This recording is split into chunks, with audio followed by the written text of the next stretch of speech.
Well, the goal was always getting back to normal, and with COVID vaccinations available, the thought was we could start doing that this year. A good indication is how many major in-person events in Boise are back on the calendar, but not all of them. This morning, St. Luke's, Idaho's largest health system, decided it still isn't safe enough to hold its annual FitOne race in person. The race typically draws tens of thousands to downtown Boise, where participants run a 5K, 10K, or even a half marathon, and it all raises money for St. Luke's Children's Hospital. It was virtual last year.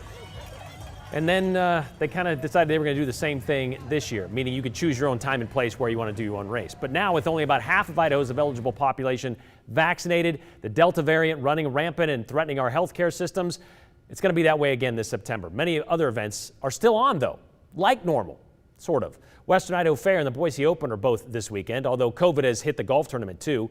REO Speedwagon, a band that was scheduled to play Friday night, they're not going to do that anymore because, well, members of its touring family are recovering from COVID.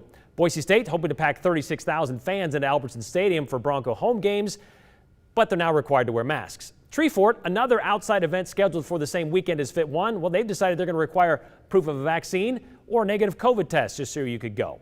Every one of these events is happening outside, mostly, including FitOne. So the question now is why all these in-person gatherings are still happening, some of which have safety measures in place.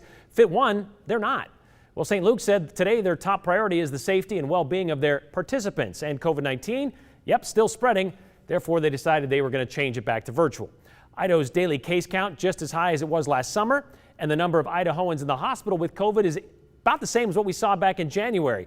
Because of that, St. Luke's decided, well, let's put this in-person gathering back to virtual.